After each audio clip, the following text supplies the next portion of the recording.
One stood here was known as the dark and gloomy detention.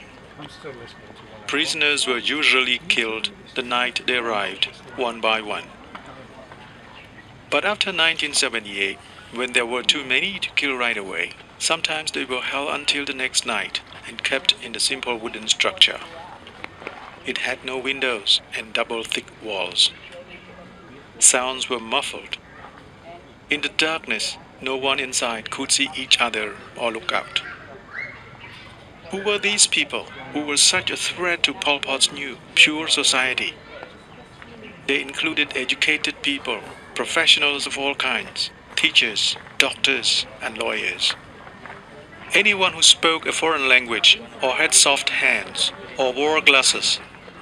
Monks and nuns were suspect too. Every city dweller, even people from the countryside who had fled the American bombs. All these were known as the New People, or the 17th April people, and were potential enemies of the glorious state, the Onka. And of course, anyone who questioned or defied the Khmer Rouge. They were called traitors, but they were ordinary people, and most had done nothing. In prison, they were forced to write and sign false confessions that they had not done the work required of them, or they had stolen rights that belonged to all, or had ignored an order. Many even confessed that when they were teenagers, they were spies for America's CIA or Russia's KGB. After days and weeks, even months of torture, many swore that their family and friends and fellow workers had done such things too. It is not so easy to judge what they did. Under such conditions, can you say you wouldn't do the same?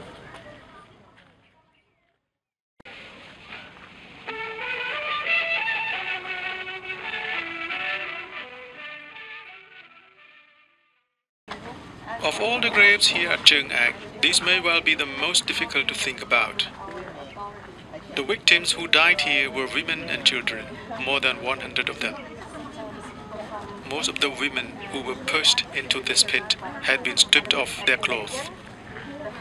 It is said that some of the buried women had been raped as well. But there was worse to come. Babies died here too. Many were killed before their mothers' eyes. Do you see that big tree nearby? It is called the killing tree. Soldiers grabbed babies by their legs, smashed their heads against it, then tossed them into the pit. All this at night, in the glare of fluorescent lights. And as I'll explain soon, with the sound of revolutionary music too. Why kill children? Why this brutal way? First, it was quick and easy.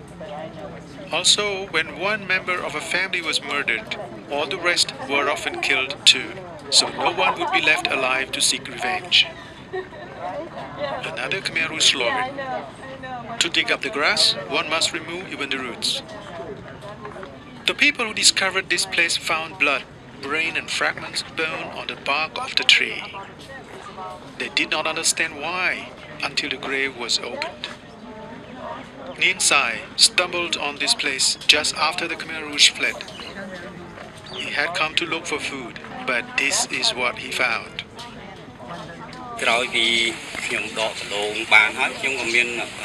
I dug up some potatoes and I smelled the stench. I looked around and I found bodies in the pit. I was so shocked and scared. I didn't think there would be more bodies elsewhere. When I saw the tree, I saw marks indicating young children were smashed here. I saw hair, brain and blood stains all over the tree.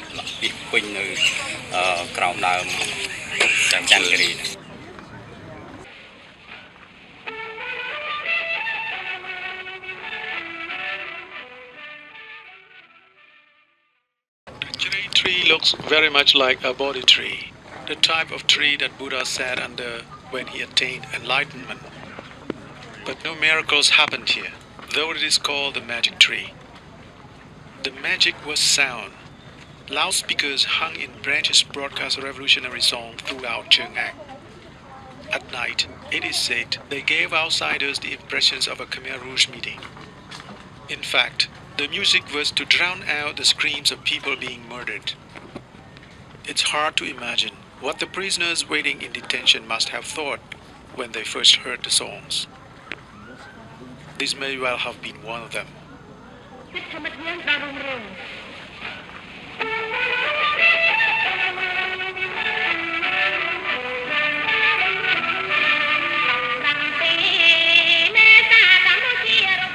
The music blended with the noise of a diesel generator to create a true nightmare of sound.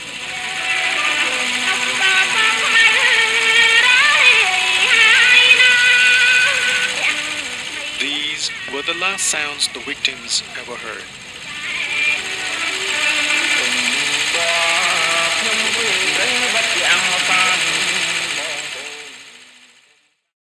The shed that once stood here held tools intended for agriculture, construction and repair. At Cheung Ak, these tools were used for murder. The Khmer Rouge did not shoot people here. Bullets were expensive. Victims knelt in front of pits that would soon be their graves. Then they were beaten and hacked to death with whatever was cheap and available. Axes, hoes, cat axles, bamboo poles, hammers, machetes. After the Khmer Rouge fled in 1979, the survivors who tore down the storage room for its building materials took those tools too. These tools were used a lot. Another Pol Pot slogan.